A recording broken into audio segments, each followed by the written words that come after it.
Are you ready? It is time for another episode of Broad Street and Beyond, where everything Philly sports at Central PA is in play.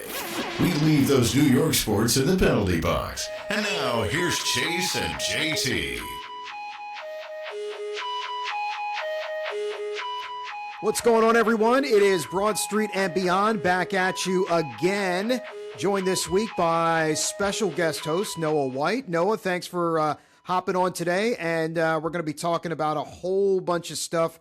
How you feeling so far today? Hey, I'm happy. It's a beautiful day outside. We're one day out from the NFL draft.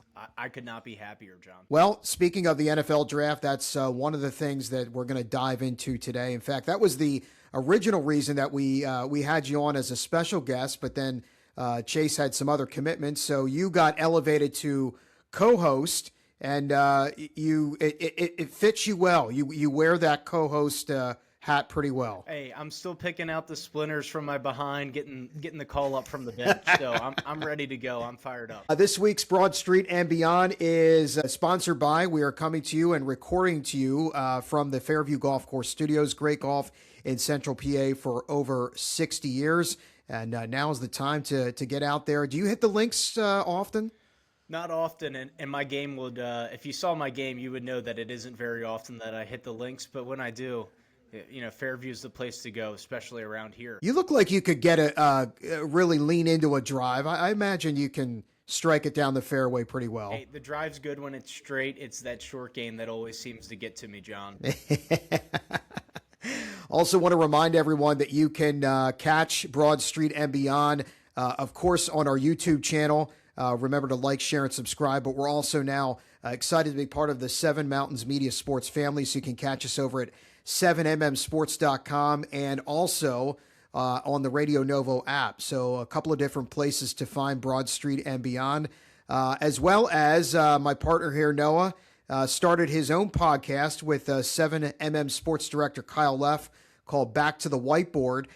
So as we get here into our draft talk, if you want a good snapshot of how the first round could shake out, I urge you to go over to 7mmsports.com or the Radio Novo app and check out that episode with Back to the Whiteboard with Noah and Kyle. They do a really nice job of breaking down how they think all of the first round selections are going to go. And it was nice to hear the two of you go back and forth in agreement on a lot of things, but it was nice to hear the differing of opinions. So again, this is going to be more focused on what we think the Steelers, the Ravens, and the Eagles are going to do. But if you're looking for that entire snapshot of the first round, check out Back to the Whiteboard with Noah White and Kyle Leff. So, Noah, here we are just a day before the NFL draft out in Pittsburgh.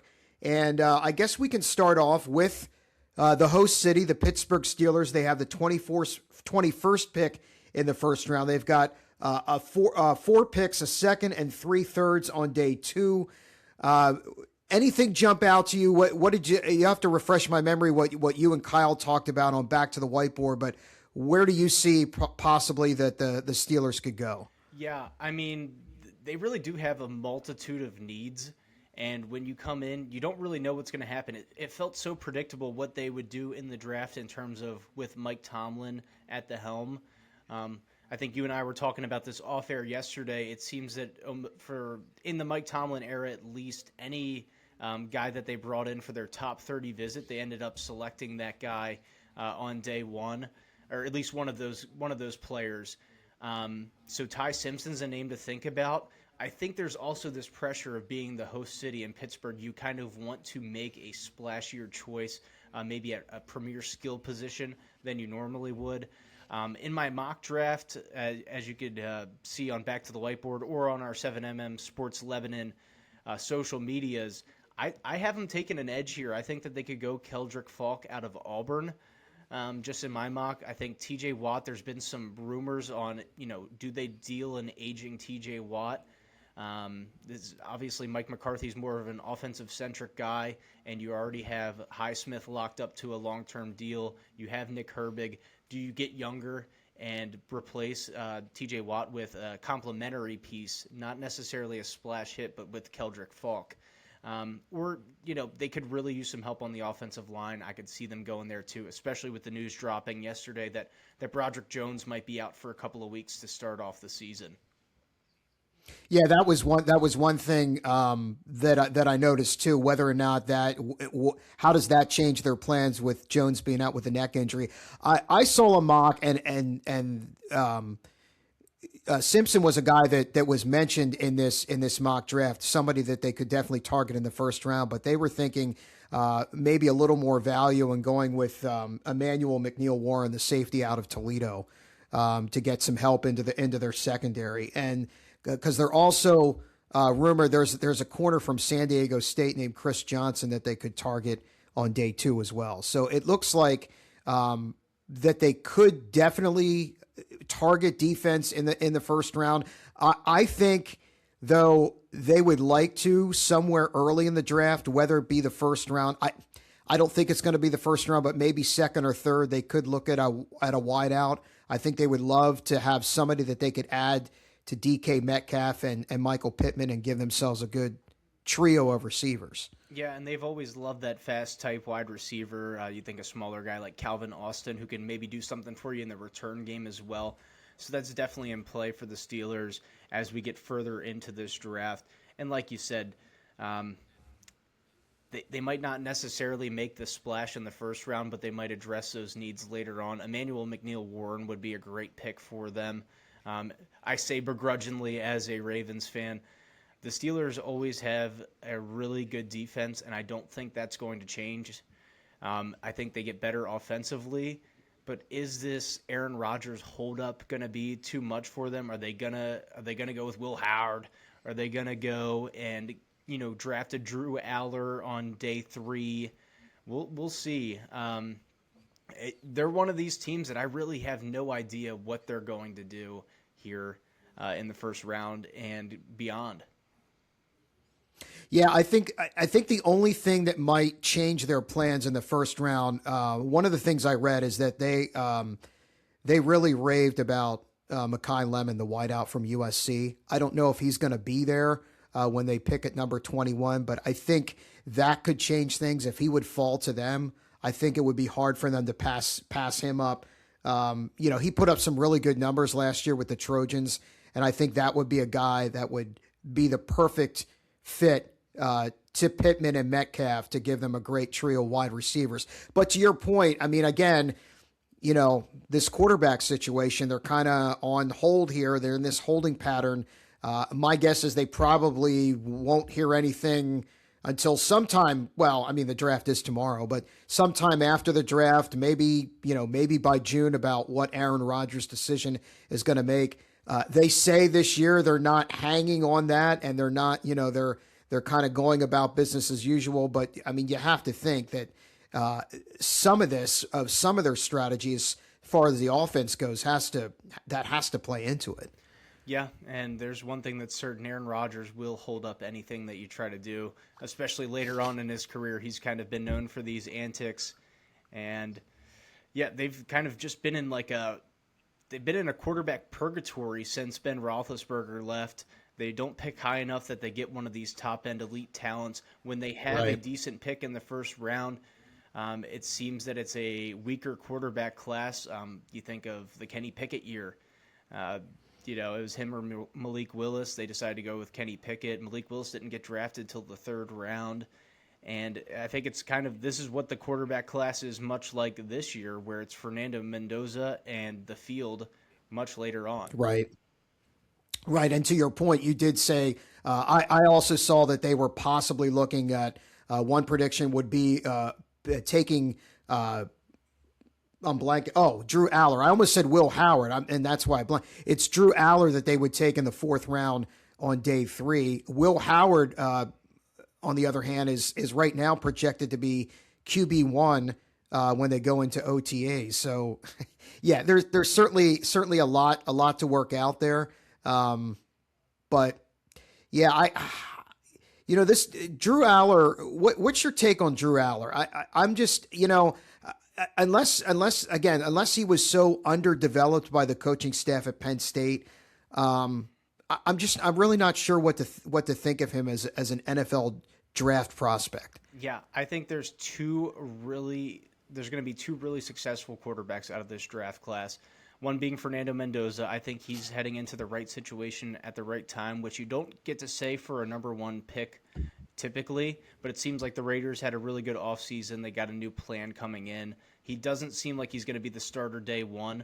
And then that other quarterback is going to be Taylor Green out of Arkansas. I really like what he has athletically. I don't know if that means that he's going to be a career starter, but I think he makes a good career for himself as a backup. Maybe, can carve out that Malik Willis role if somebody goes down and gets a couple starts out of something like that.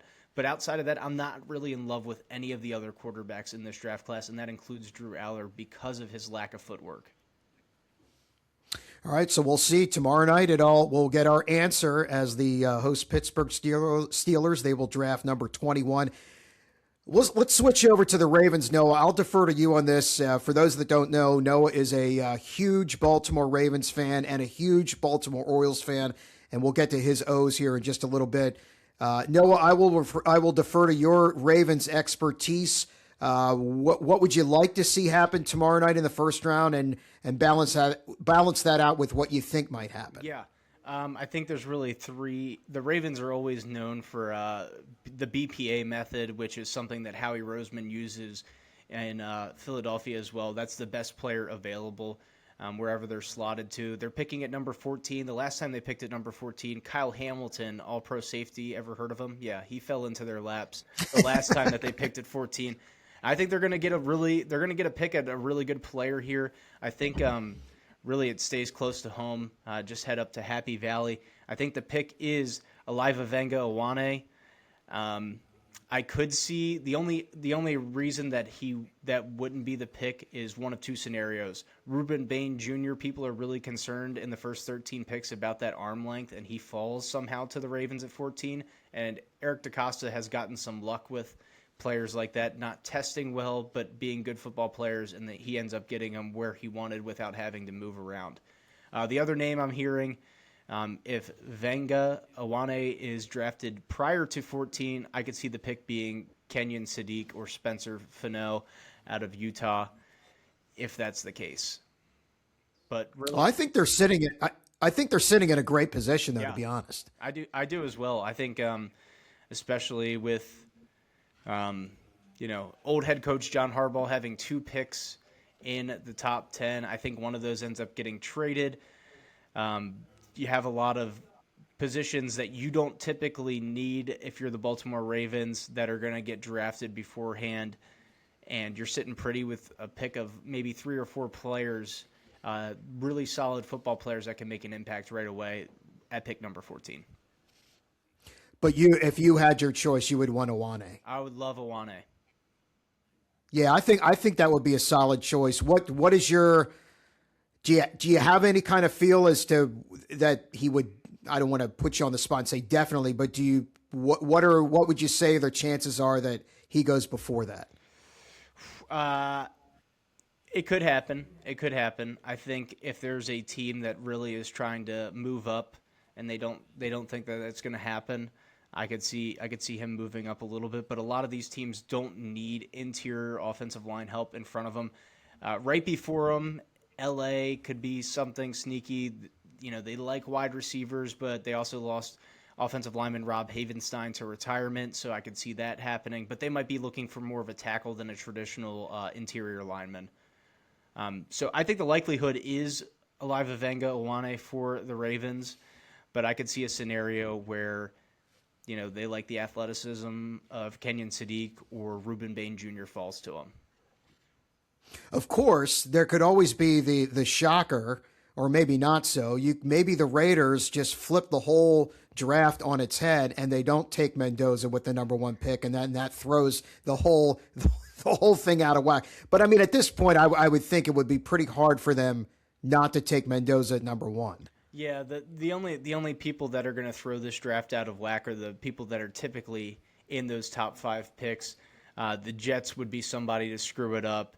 You gotta look at the Browns as well. The Saints are liable to get it wrong sometimes. So those 3 teams could really screw up the draft with some crazy picks, but I don't see the board changing a whole lot.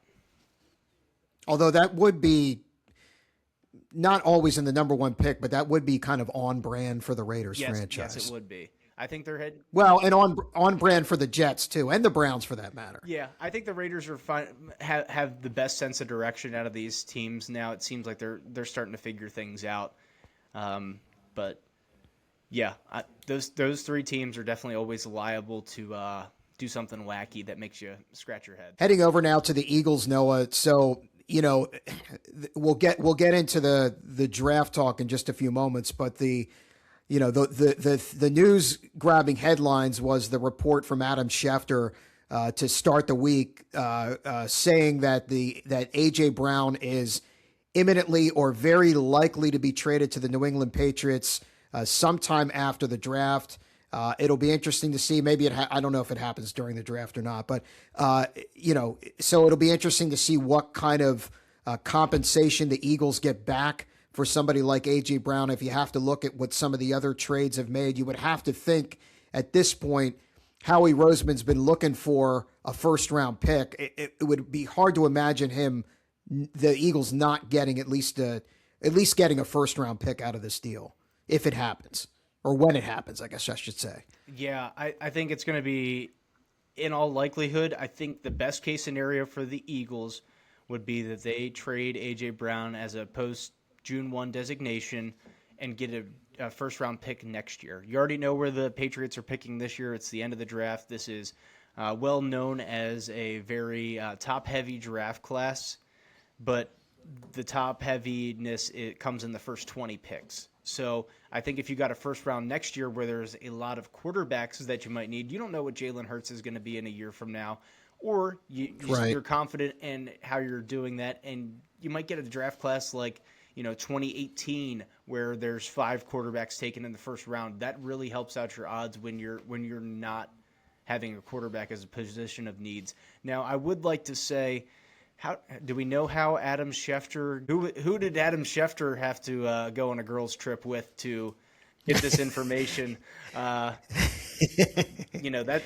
a little bit more appealing to me in finding out than how he came about this. No, yeah, Shefty taking up the mantle. I almost imagine like a track meet, like the 4x1 relay, and Diana Rossini like stretching out with the baton, and there's Adam Schefter reaching behind, and it was like as soon as she disappeared, he took up the mantle and broke the news. So you have to think it was a clean exchange on the baton handoff with Schefter running anchor, and he just took off. Yep. And he was he had that high leg kick down the stretch, and that was it. He's bringing it's Shefty who's bringing this story to the finish line. There we go, and Rappaport with the retweet, trying to get some credit afterwards. Yes, he was more the lead leg on this relay, or better yet, how about another analogy? You can almost imagine, like, if you think of Star Wars, when they're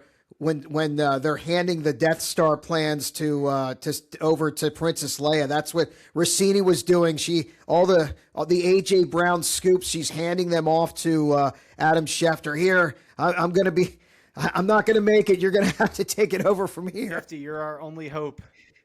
Help us, Adam Schefter. You're our only hope.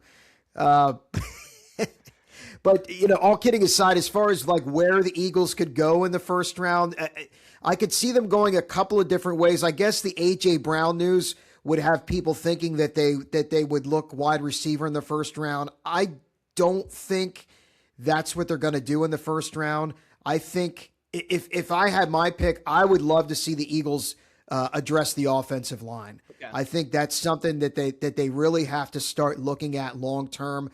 I think the struggles and the injuries, the inconsistent play, the injuries the offensive line had last year, I think really undermined what the Eagles tried to do last year offensively.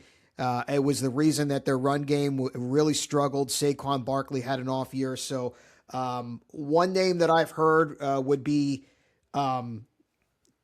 Blake Miller from Clemson, the tackle from Clemson. Could be a guy that could be there when the Eagles pick at 23. Yeah, Yeah, originally when I had put out my mock draft, that I thought this was a safe pick, and this is kind of just how the board fell to me.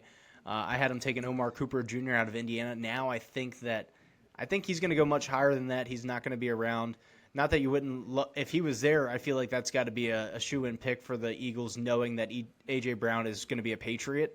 But like you said, I think that the next position of need for the Eagles, you got to have a backup plan for when Lane Johnson calls it quits. He's not going to be your right tackle forever. Jordan Mailata, not going to be your left tackle forever. I mean, heck, Landon Dickerson was even pondering retirement this season after some surgeries. Cam Jurgens isn't exactly the healthiest spring chicken, So I agree. I think Blake Miller is a name that I've been hearing. Caden Proctor from Alabama could fall in that range, although Sure. you have the Chargers right in front of you that are just as offensive line needy at times. Caleb Lomu, the other tackle out of Utah, is another name to watch. He's a right tackle, but he can swing into guard. He's got positional flexibility, which I feel like is something that that Howie Roseman probably would enjoy on the offensive line. So Yeah, I don't think Lomu's going to be there, though. I think he's going to go much higher. And I loved your thought process on the pod that you did with Kyle about Omar Cooper.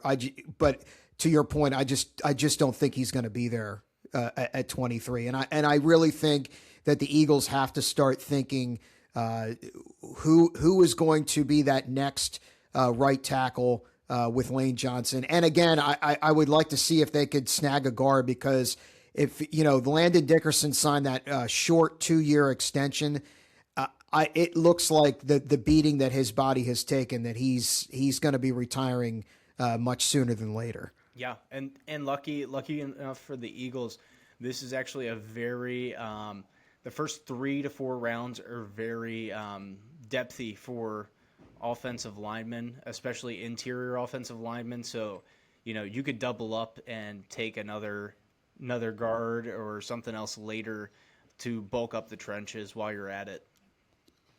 It'll be interesting to see too. I know they could use another safety. Reed Blankenship left via free agency. You've got Makuba coming back, the rookie last year, who was playing pretty well and then got hurt. He missed the last half of the season. They brought Marcus Epps in. So I think they're a little thin back there as well. So they might need to look at a safety. As far as other, positions of need, they really could probably use another edge guy. I know that's something that you and Kyle talked about as well. I don't know that they could address that on day 2. I wouldn't mind, you were talking about Owane earlier from Penn State. I would love if maybe deny Dennis Sutton, maybe in the 3rd round or so, if he's still there. I think that could be a pretty good value. They need a little extra depth there on the edge. They got Jordan Davis at tackle. They're gonna. It looks like they're working towards an extension of Jalen Carter, but I think they definitely need another edge, another impact guy at the edge position. I think you're spot on there with your analysis, and obviously the Eagles a little bit more in depth. My wife's been asking me all week who the Eagles are going to be taking, and I'm like, it's hard once you get past 20. It really is a toss up, especially this year. It feels like there's no real shoe in from picks 20 to 32. Tell her how he's going to shake it up and take a reach on a quarterback late in the 1st round, and set the social media world on fire. Yeah, we like to do that. We like to burn it down in the White household. But looking forward to. I really liked, ever since they went to this 3-day format with the draft, having the first night be devoted to round 1, the second night be rounds 2 and 3, and then 4 through 7 on the 3rd night. I like how it's broken up like that. I think it really makes for good TV viewing. So looking forward to seeing what the Ravens, the Eagles, and the Steelers do starting tomorrow night in Pittsburgh. Switching gears now, we're going to talk a little baseball. We'll start off, since you are our esteemed special guest co-host this week. We will dive into your Baltimore Orioles, coming off a tough 6-5 loss last night, Noah, to the Kansas City Royals. One of those frustrating losses that I've been there before as a Phillies fan, but man, I'm kind of jealous. I wish I had a loss like that to mull over, because right now the Phillies are just getting their doors blown off each and every night at the ballpark. But last night the Orioles fall 6-5. They battle back. They got the go-ahead 2-run homer from Adley Rutschman. The once again the newly healthy Adley Rutschman, right? Yeah, he just came off fresh off the IL, made his first start yesterday. He actually he needed to see that home run hit in the stands. His power numbers have been up. He's been getting a lot of doubles recently, and then of course he got the injury. He's one of the hottest hitters on the Orioles, which is at just below 300, is well above anybody else on the team right now. If you would have told me before the season it's Adley Rutschman and Leody Taveras carrying this team offensively, I would have said we have Leody Taveras on our opening day roster. But I mean that's what it was. He made a play last night where it looked like a little bit of a catchable ball, and it was a wild pitch. The Royals scored 2 runs off of wild pitches, one being the knockout blow last night on a walk-off for Kansas City. They are now no longer tied with the Mets for the worst team in baseball. They were able to pick up a win last night and separate themselves from the dozen streak. You don't want to see losses come in dozens, but that's what the Mets are doing. My Orioles sit 2 games below 500, and it's a culmination of everything, John. I really think that they had a lot of eggs in the Zach Eflin and Chris Bassett basket. They decided to not pursue Framber Valdez. They were pretty aggressive. They actually offered more money than the Red Sox did to Ranger Suarez. He opted for a longer deal with a little bit less money annually to go to Boston. So that one kind of hurts a little bit, but you're seeing that Zach Eflin looked great through 4 1/3. He's done for the season with his elbow. He takes $10 million to the bank and gets to chill in the dugout for the rest of the season. Chris Bassett has not been as advertised. Well, he hasn't been worth $18.5 million, and we're bringing up arms from AAA, it seems, every day. Anytime you see Dean Kramer in a starting rotation, you might as well chalk it up. And Cy Young candidate Trevor Rogers has had 2 really poor starts in a row. Hopefully this isn't the form that continues for him. And just you're not getting a lot of production out of the front of your lineup. Gunnar Henderson's, although he's had some big hits, he got picked off twice Monday night in Kansas City on the base paths. He's batting under 200 right now. Pete Alonso is right above the Mendoza line, it seems like. And yeah, Taylor Ward gets on base a lot, but when you're sandwiched in between Gunnar, who's an out right now, and Pete Alonso, who you don't know what he's going to do. It looks like he's going to watch strike 3 at the knees every other at bat. It's just not a recipe for winning baseball, and I just don't know what's going on outside of Rico Garcia in the bullpen, who's pitched 11 no-hit innings. It gets pretty doom and gloom for the Orioles. Another season as cellar dwellers, I'll say it right now. I just don't see them making a push. Yeah, the bullpen though, outside of last night, the bullpen has done a really good job. They've been really kind of holding down the fort and sort of covering up maybe some of the inconsistencies of the rotation. I guess that's what would make last night's loss kind of frustrating. They battle back, they take the lead 5-4, and then Garcia gives it up in the 8th, and then Helsley and lost, didn't have good control, didn't have good command in that 9th inning. And spiked that pitch, and they lost the game. But what overall, when you look at this lineup, where do you see? I mean, where do you kind of see this projecting out? Because I agree with you about the top part of the lineup, but I look at those first 4, and I can't imagine that that's going to stay like that for the rest of the season. Yeah, I hope not. I think that they'll get into a little bit of a groove. I feel like the Orioles are known to kind of start off slow. In April, once mid-May rolls around, they start to heat up and carry in some momentum, at least until early July. And then, but they just seem to always be injured at the wrong position at the wrong time.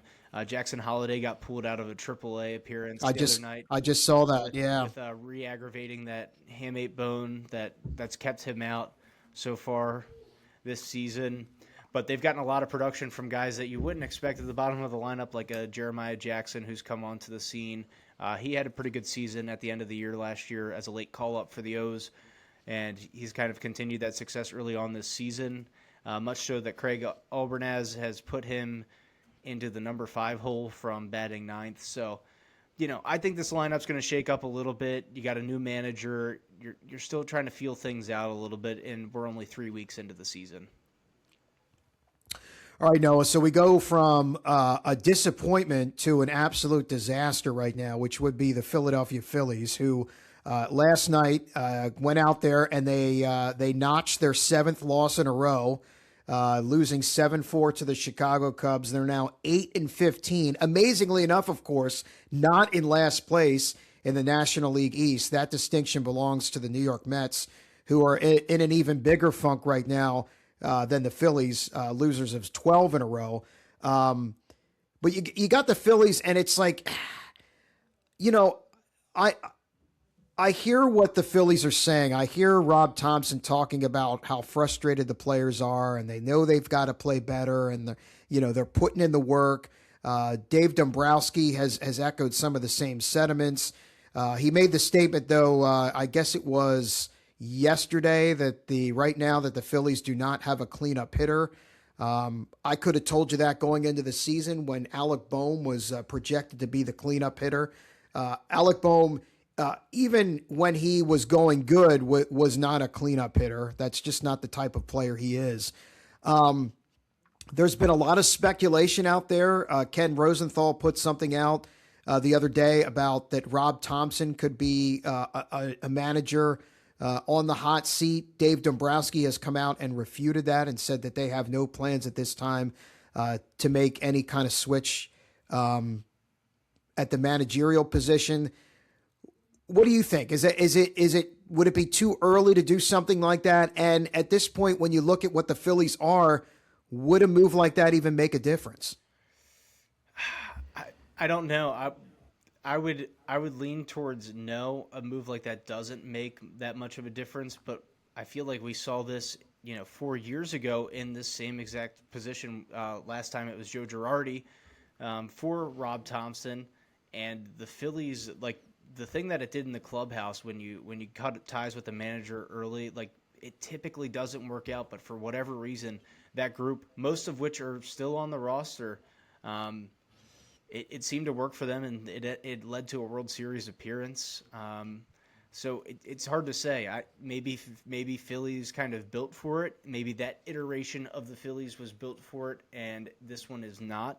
Only time will tell. I think Philly fans, rightfully so, have been frustrated with Rob Thompson for a little bit and some of the decision making, or I guess the passiveness, the passivity that he sticks around with in the dugout. He doesn't really fire anybody up. He's not a very passionate guy. Kind of, humble, quiet. Doesn't fight for his guys. So I could see a change like that if it shakes it up and you get somebody in that clubhouse that really fights. Maybe Paco's the guy to stick around, and they play with a little more fire under him. But from an outside perspective looking in, I just don't see a managerial change being the move for the Phillies, at least yet. I would give it till, mid-May. Yeah, I was thinking. So when I look back, I think it was like early June, if I'm not mistaken, when they got rid of Girardi in 2022. So I wouldn't expect anything. I mean, put it this way: if the Phillies are still playing like this in early June, then I think there could be a distinct possibility that they make a managerial change. But we're a little ways off from that. We've got a little over a month till the Phillies would be in that situation. I've seen the criticisms of Rob Thompson. I think he comes off as sort of a low energy guy, and when things are struggling, I know Phillies fans are probably looking for a little bit more fire, a little passion. There's a perception out there. Okay, of course, we don't see what goes on behind closed doors in the clubhouse, but there's a perception out there, right or wrong, that he doesn't hold players accountable, or that clubhouse doesn't hold players accountable when they're not executing. Because let's face it, the Phillies are a very average to below average defensive team. And, when it looks like they're a little listless at the plate, their approach isn't what it could be or should be, that Rob Thompson doesn't hold these guys accountable. First and foremost, this is going to be the struggles by the Phillies are on the players. They're on the lineup. I mean, Rob Thompson can't make them go out and do anything. However, that being said, what are you going to do? You're not going to get rid of Trey Turner. You're not going to get rid of Kyle Schwarber or Bryce Harper. The pitchers that are struggling right now, Aaron Nola, Jesus Luzardo, Christopher Sanchez has been okay as of late. They're here long term. So you can't get rid of these players. So in that situation, what do? Well, you can get rid of the manager. You can get rid of the hitting coach and in hopes that you're trying to create a spark. But, the Phillies have gone through their struggles. They actually got off to similar to 2022. They actually got off to a pretty, bad start in 2023 and were able to recover. And, obviously that postseason ended with a dud and petering out against the D-backs in the NLCS. So it's not like the Phillies do not have a track record, or this core doesn't have a track record of coming back and bouncing back from starts. But you just wonder with this core, with each year though, this core gets a little older, and you start to wonder, are we going to see what we saw the previous years, or are we going to see something maybe that we saw after 2011, after the Phillies had that big 5-year run atop the NL East, and then in 2012 it just poof, that core just aged really quickly, and the whole thing fell apart. Yeah, tough to say, and like you said, you never know what's going to happen with an aging core, but you would assume that those guys still have it in there. It seems like they're in the lead early every night, like they have good first innings, good second innings, and then it's just later on they almost can't play with the lead. They're almost scared to play with the lead. There was an interesting stat, like an analytic, where the Phillies have. Because it seems like I've joked with some buddies already. It always seems like the Phillies score in one inning only, and then they're done. And that's actually, the stats actually bear that out. They are like one of the worst teams in the National League this year in scoring runs in multiple innings. So it's like when you watch that, your eyes do deceive you. One thing that does deceive me, and I thought this was interesting, when I watch the Phillies, I feel like I'm always frustrated at their approach with runners in scoring position. It feels like they strike out a lot as a team, that there's a ton of guys up and down that lineup that strike out. I looked this up the other day. The Phillies are actually only in the middle of the pack in Major League Baseball for, total strikeouts per team. It's hard to believe. I guess maybe I'm not watching closely, or that's just more indicative of how many more strikeouts there are in baseball these days. Yeah, I think pitchers have gotten really good. It's not a guarantee, runners on second and third, no outs, that you're going to score a run anymore. With so many bullpen specialists and great strikeout stuff from most front end starters in the league, it's really hard to bring in a run. And I've had the same frustrations. It seems like the Orioles can't hit with runners in scoring position either. The data would back that up as well. And maybe we're just we can be frustrated together, and we can commiserate amongst ourselves. Well, yeah, we'll suffer through this together. Real quick, we'll touch on the Pirates. They lost last night 5-1 to the Texas Rangers. They're now, hard to believe, 13-10 and in last place right now in the NL Central. All the early season buzz, but all last place placings are created equally, because that entire division right now is playing well. The Reds are doing well. The Cardinals, the Cubs, of course, have been beating up on the Phillies for, it seems like, 2 weeks now. The Brewers are playing well. Your take, Noah, real quick on the Pirates. I have said on this podcast very early in the season. I would been bullish on this team. I could really see this team snagging a wild card spot. But what's your take on the Buccos so far? Yeah, I'm in love with this Pirates team. I think they're fantastic. The only knock on them is that they play in the NL Central, which just always seems to be a pretty crowded division. Sure. The Reds are kind of in the same spot as the Pirates, where they were petering out for a little bit. Now it's their time at the top of the division. The Brewers are good every year, and they somehow make a late push. No matter how much they might peter throughout the season, they seem to be right there and playing for first place in game 162 every time. The Cubs have been good of late. The Cardinals are always sneakily good, even when they're not the best team in the division. They always play the other teams in the division really well. So again, I really like the Pirates, much like you. I don't know what their path is to making it into the wild card. Does that mean that there's going to be 3 teams from the NL Central in there?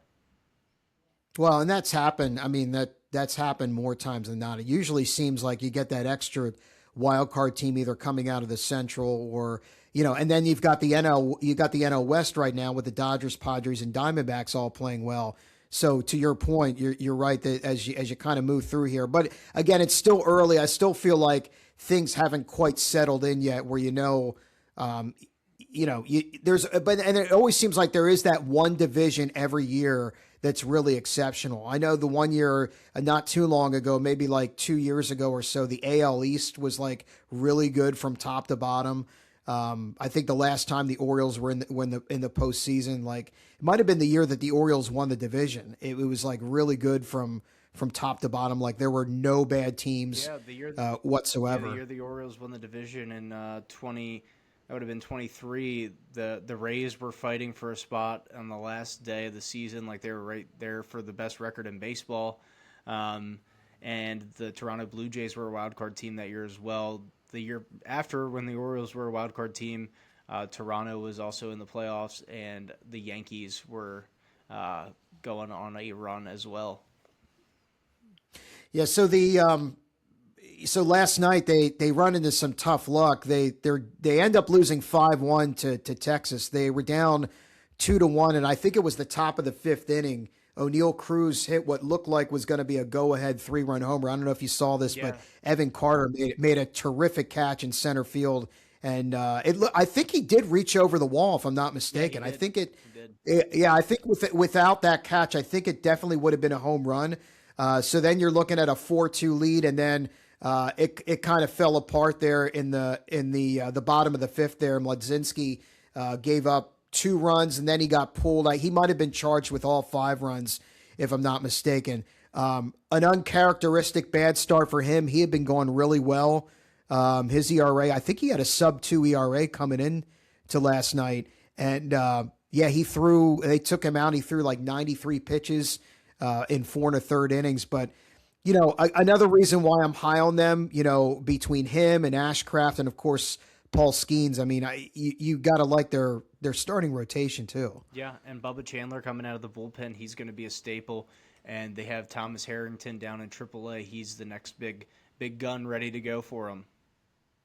And there's enough, I feel like there's enough bright spots in their lineup 1 through 9 that leads you to believe that they can continue to play pretty good baseball. I really think this season, playoffs or no, I think it's going to be a step in the right direction, for the Pirates. And I hope so. I think, those fans have suffered a lot. They've been subjected to some really bad baseball. And it's a beautiful ballpark out there. It's a great place to go see a game. And I think it would be cool for them to see some meaningful baseball this year. Yeah, I agree. So we'll switch over. Speaking of Pittsburgh, the Penguins are battling the Philadelphia Flyers right now in the opening round of the Stanley Cup Playoffs. And the Flyers, going in, it seemed like all the talk had the Penguins as the prohibitive favorite. They were definitely the more consistent team in the regular season. They did pretty well against the Flyers head-to-head. They're a more veteran team. They're a more seasoned team, but it's been the Flyers who made this late push in March to sneak into a wild card spot, have the 2-0 lead, and they've done it playing pretty sound defensively. They've been gritty. They've done a good job on Sidney Crosby. They've done a pretty decent job on Evgeny Malkin. They've gotten great goaltending from Dan Vladar. Noah, I know you're a casual observer to the NHL, but from somebody from the outside looking in, are you surprised that the Flyers carry a 2-0 lead heading into tonight's Game 3 in Philly? Yeah, I mean, really, you think about it, they stole 2 games on the road. They're playing, this is the Battle of the Commonwealth. The Penguins seem to have the Flyers' number every time they play. Sidney Crosby is historically good against the Philadelphia Flyers, but this belief in Philly, it's like, people are starting to get flyered up, dare I say, and they got a game at home. Flyered up, baby. And it'll be interesting to watch how hard everybody's working in Philadelphia to change from ice to hardwood, as both the Sixers and the Flyers are en route to coming home. Yeah, that's going to be. I think it's so the Flyers play tonight, and I believe Game 3 of Sixers Celtics comes up on Friday night, and we'll touch on that series coming up here in just a little bit. Yeah, the Flyers, they really Porter Martone, the kid from Michigan State who the Flyers drafted last year, he played this year at Michigan State. They went out into the playoffs, and he came up and joined the club for this late season push. Tyson Forrester, who they originally thought was going to be out for the whole season, he came back, and it's just really given a jolt of energy to this Flyers team, and they've really kind of taken on the demeanor and the attitude of their head coach, Rick Tocchet. He was a gritty type of guy, played with some sandpaper in his game, can be really hard to play against. And it's like the Flyers have really kind of taken on his image and are playing this really disciplined, structured style. They've looked faster at times than the Penguins, although I will say that there have been stretches, though, where the Penguins have muscled the Flyers around. They do have more size than the Flyers do, but the Flyers have been really scrappy and really opportunistic, as evidenced by the shorthanded goal the other night when Owen Tippett fed Garnet Hathaway. So it's been a long time since there's been some home playoff hockey in Philadelphia. You have to go back to, I think, if I'm not mistaken, 2018 Stanley Cup Playoffs was the last time there was a playoff game in Philly, because in 2020 during the COVID year, everybody was under one of the bubbles. So it'd be interesting to see what kind of crowd. I'm sure, with the fact that it's the Penguins and Sidney Crosby's coming to town, it's going to be an electric atmosphere, I would imagine, tonight. Yeah, it should be a lot of fun. Grease the polls. Great. Not yet. Come on, we got to get a couple of rounds. But I tell you what, if we're greasing the polls after the first round, we're gonna get an act like you've been there before comment. But the Flyers, it's been a while since the Flyers have been there before. Exactly. So maybe that's not out of the question.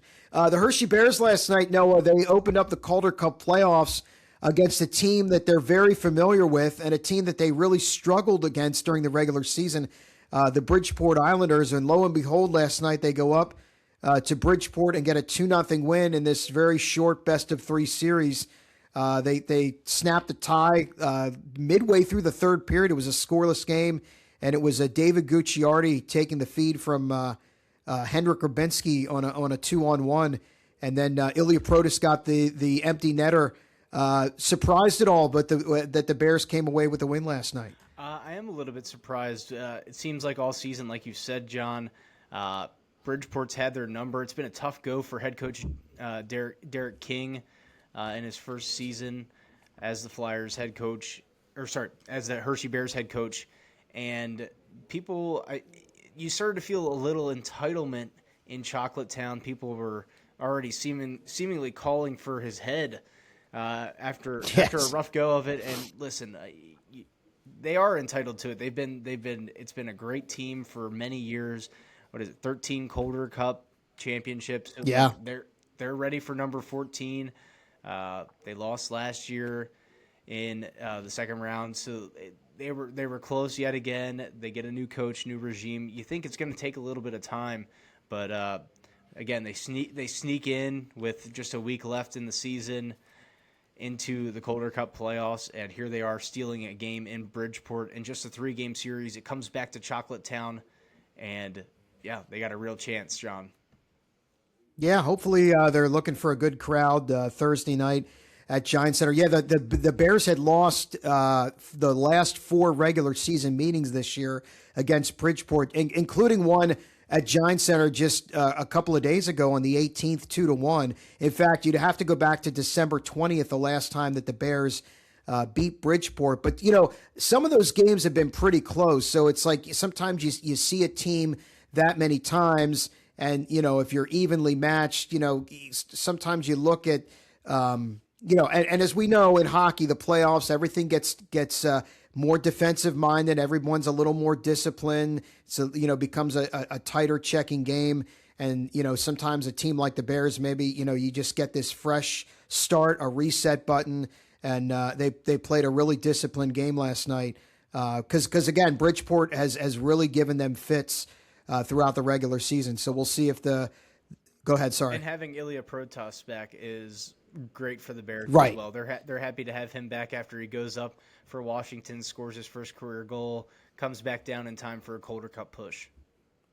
Yeah, and they got Ivan Miroshnichenko back as well. Those two were up while they were trying to find a way to lock down a Calder Cup playoff spot. But from what I'm reading about the Caps, if I was a Bears fan, I would enjoy that now because it looks to me like Ilya Protas is a shoo-in to be a Washington Capital full-time next year. And I think Miroshnichenko has a pretty decent shot as well. But again, Bears and Bridgeport tomorrow night, Game 2 at Giant Center. If there is a Game 3, by the way, it would be back at Bridgeport, and that would be on Saturday afternoon. And you can hear all the Bears games on Froggy Valley 100.1. Noah, let's wrap it up and talk some NBA hoops as far as where the Sixers are concerned. My goodness, Game 1 on Sunday, when that game was done, I thought, yeah, that's about right. That 123-91. I kind of thought the Sixers were a prohibitive underdog going into this series, and I wasn't surprised at all. I thought that the Sixers looked like they weren't ready to play. They looked flat. They didn't take very good care of the ball, and the Celtics are such a structured, well-coached team. They spread the floor. Everybody knows their role, and they look like they were clicking on all cylinders. And then lo and behold, last night, we get sort of an inexplicable bounce back, almost like a complete 180 in Game 2, where the Sixers come away with a 111-97 win. They square the series up at a game apiece. Tyrese Maxey was terrific in the fourth quarter. VJ Edgecombe had 16 of his 30 points in the second quarter. Were you as surprised as I was by that game last night? Yeah, I'm trying to. The title of the movie's escaping me, but it's the Jamie Lee Curtis, Lindsay Lohan movie where they switch places. Freaky Friday. Freaky Friday. That's what it felt like. If you watched both Game 1 and 2, they completely flipped spots. The Celtics are really good when they're hitting threes. They always have a lineup where every person on the floor can hit a 3-point shot if needed.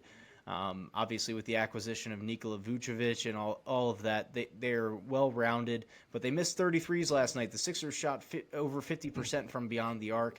VJ Edgecombe becoming the first 30-10 rookie in the playoffs since Tim Duncan in 1998. Before that, it was Magic Johnson. So he's in rare air with that. And if you can get a VJ Edgecombe game, maybe you get a Tyrese Maxey game where he completely takes over, it would be – it's not crazy to think that the 76ers can't at least make this a 6 to 7 game series.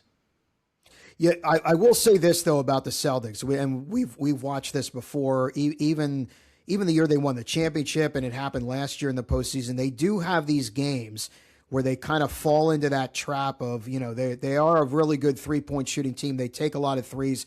Sometimes though they get a little too dependent on just kind of jacking up threes. And if you have a game where you're not hitting it, they can become an easier team to play.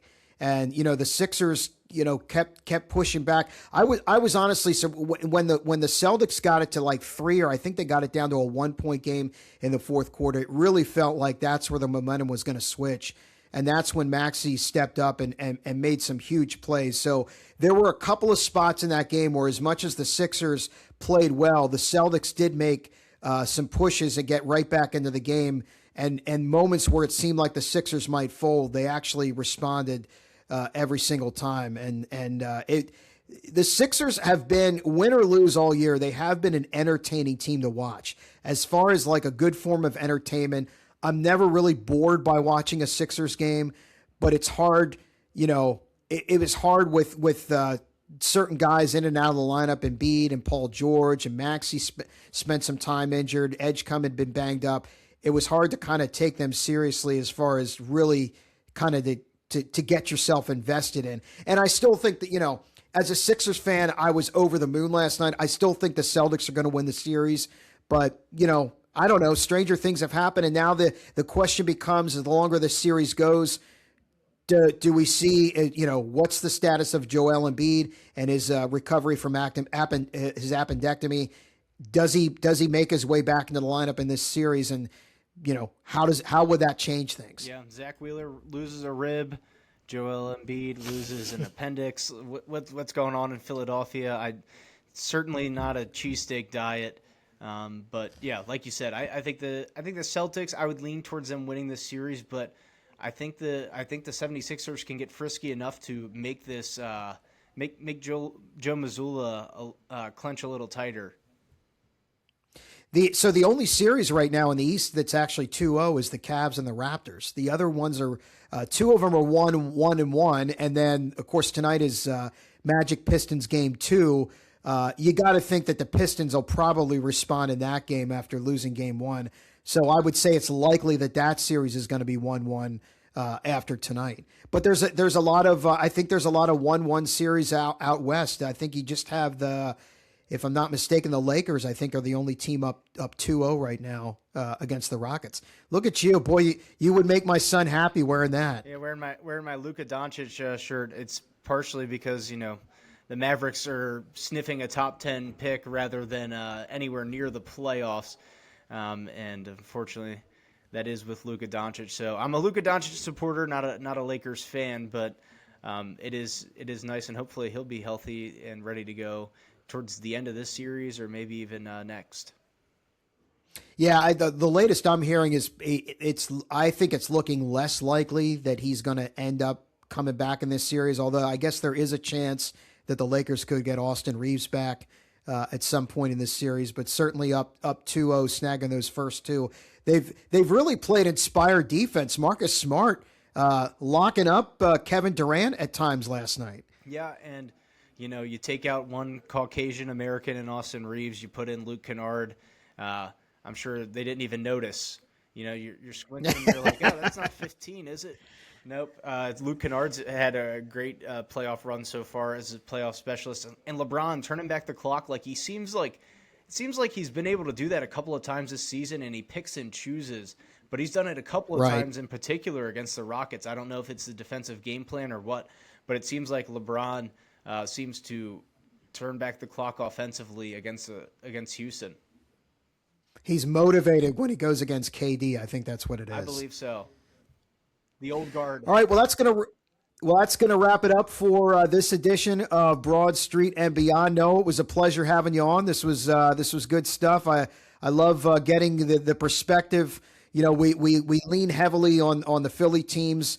We do touch on the Ravens and the Orioles and Pittsburgh. So it was nice to get a Ravens and O's perspective here from someone who lives and dies with those teams like Chase and I do with the Phillies, the Sixers, the Flyers, and the Eagles. So we would love to have you back on again. If I know you've got a busy schedule and you've got a busy home life as well. You got a busy schedule as well. I heard cast of Stranger Things coming up, maybe playoff. Yes, Paul George getting back into the podcasting game after the Sixers season's over. So yes. Yeah, we're trying to line that up. But anyway, again, I urge you to go over 7mmsports.com, back to the whiteboard with Noah White and Kyle Leff. They do a great breakdown. If you're looking for a quick little appetizer to the NFL draft, you can go check that out.